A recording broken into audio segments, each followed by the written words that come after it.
Now, I said I would show another video real quickly. I'm putting these all up very quickly because I have a lot of other things that I have to do yet today and tomorrow, and also coming up tomorrow and Friday with these live streams. But what I wanted to do is I wanted to show you the reaction. If you have been brought up your whole life, as Muslims have all over the world, to believe that the Quran is sacrosanct, that the Quran is inimitable, that the Quran is above criticism. If this is what you've been taught up to believe, and if the Quran has then therefore put on such a high pedestal, and you have spent your whole life believing this, then when you're shown that there actually is a multiplicity of Qurans, and that these Qurans do not agree, and that these Qurans do come from the Arab-speaking world. This is where the Quran is. It's the Arab book for the Arab people in the Arab language. That's the mother lode. And suddenly you're presented with a multiplicity of Qurans, all of which disagree. In this case, 26 of them. Take a look at what happens when that is introduced to you. There is only one Quran, right? And that every Quran in the world is the same. That's what you've been told. You have been told a lie! Okay, so there are two Qurans today, right? Two. More than two Qurans. More than two? Three Qurans? More than three Qurans. More than three? Four Qurans? There are approximately 26 of the Qurans. 26 different Qurans!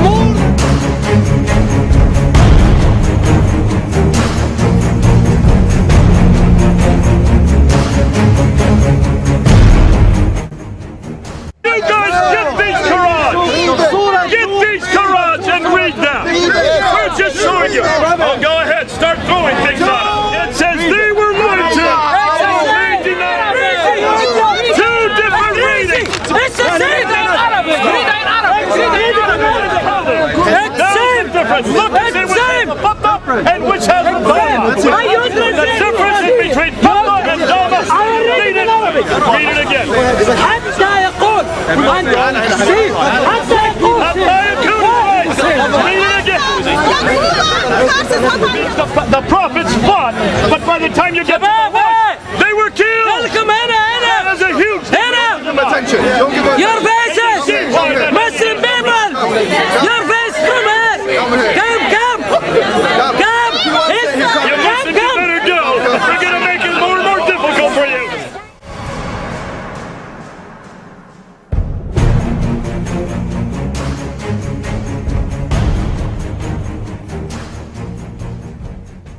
Now, what was fascinating is after we showed this, and you can see it, did you notice the guy that was saying, come on, he was trying to pull the people away?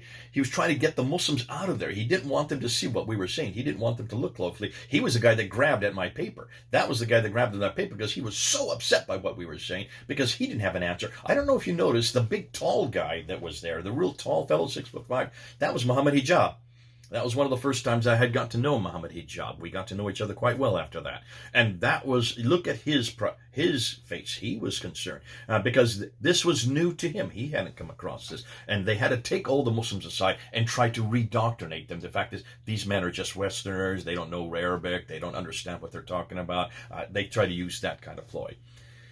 What you didn't see after that is what happened once we got off the ladder. We went on for about maybe an hour and a half with this material, and the Muslims were all told to leave, and no Muslims were permitted to stay and listen to us as we went through each one of these variants back and forth, Hatun and I.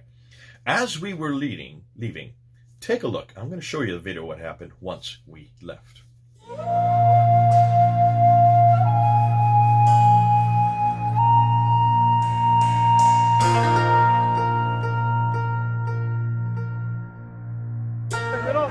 Now hold these up, and what do we now know about these Qurans? Amjad says there's nothing.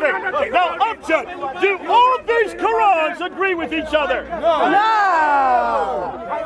Are there two Qurans that agree with each other? No. Is there even one Quran that agrees with the Quran we have here today? No. This is the Quran we use today. It's the same Quran. This is not the same Quran as these ones we have here today. What is? Now, is that different? Are these different words? Do these have different meanings? Okay, hold on.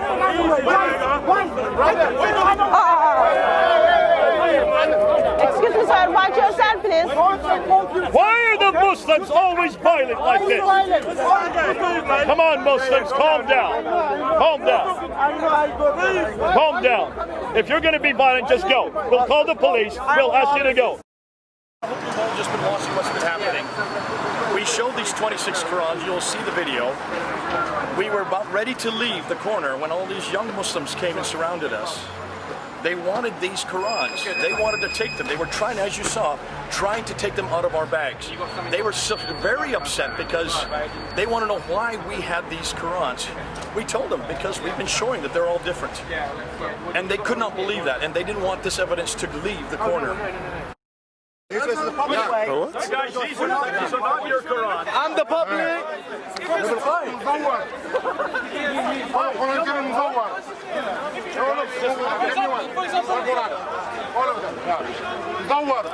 No way. You don't touch it because this is property. He's not allowed to the Quran Kareem and the liar on it. They want to steal from Just come to me now. Some Muslims are trying he's not going to hold this away. He's a liar on it. Shut down and stop it. I'm not going to give you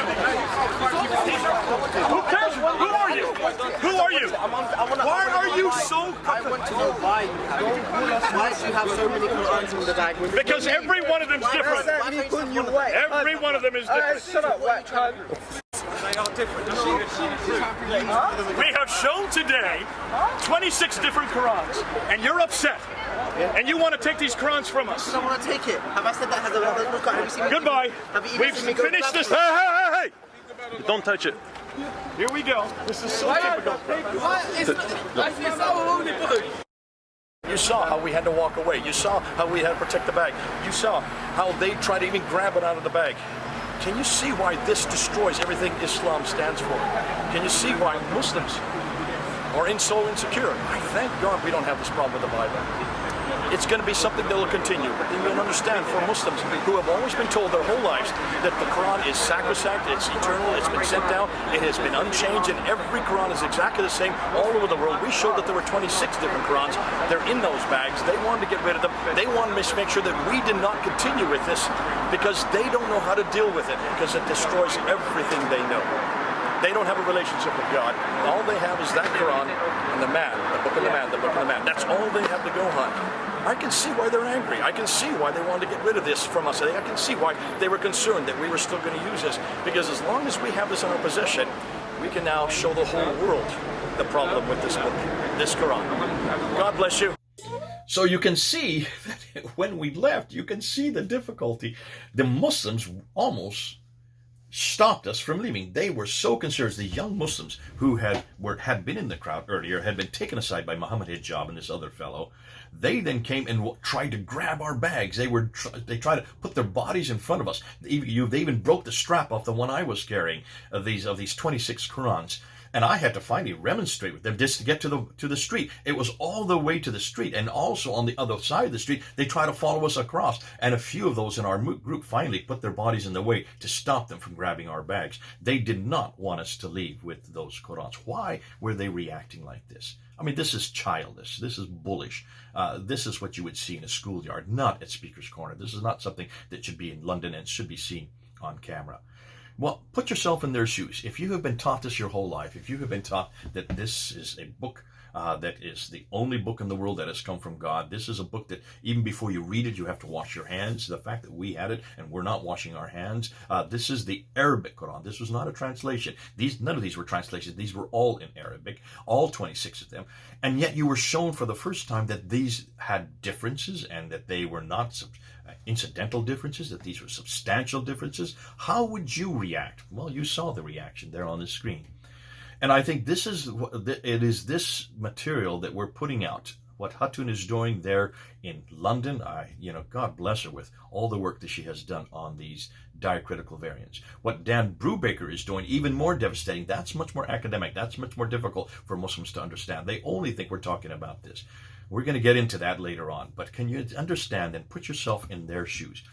If your whole faith is dependent on one book, this book, and if this book is at the foundation of everything you believe, this book is what makes you that gives you and tells you about your redemption, about salvation. If this book comes unfettered by human hands from heaven itself, it is eternal and has always been. And here we are at a place like Speaker's Corner in the middle of London, showing that there was not just one of these books, there were a multiplicity of these books, showing them for the first time that they've ever seen it. How would you react? Can you then understand why they reacted the way they did? I feel sorry for Muslims because they've been told a lie all these years. They've been told a lie all these centuries. That lie is now coming home to roost. Well, we don't have that problem with the Bible. We don't make these claims. We are all aware that the Bible has been written by men. We know that there is God has superimposed the Holy Spirit, what he wanted to write, but he let men write in their own hands, using their own idiomatic expressions, using their own experience, and also at times changing the way they said it from one person to another who are watching the same event with their own eyes, the eyewitness accounts. So we don't have that difficulty because we don't make that claim. We would never make that claim. And so because of that, we would not react the same way. But even if we did make the claim, should we react like that? No, not at all. The beautiful thing about the Bible is it has been put up to criticism. The Bible has been put up to historical criticism. It has been put up to literary criticism. It has been put up to redacted criticism, source criticism. All these criticisms that are known as historical criticisms were first foisted on the Bible. And that's why the Bible has withstood every one of these criticisms, and that's why we don't have to react the way that the Muslims react, because we don't make the claims, and because it has passed every one of those criticisms. It's passed every one of those tests. That's why I love the Bible. Listen, come back to the Bible. If you have any problem, for heaven's sakes, forget about the Qur'an. You're starting to see we're trying to destroy the foundations of the Qur'an. We're destroying the text of the Qur'an. We're destroying the claims of the Muslims. And we're destroying this supposed inimitable book that is above criticism. It is full of critical problems. No, the Bible is not. And that's why God bless you as you do your study. Make sure that you get to the right book. Get to the bigger book, not the smaller book. The bigger, the better book. That's why I always say I come back to the bigger book, because it's so defendable and it's so much better than what this book is. Okay, this is Jay then. Over and out.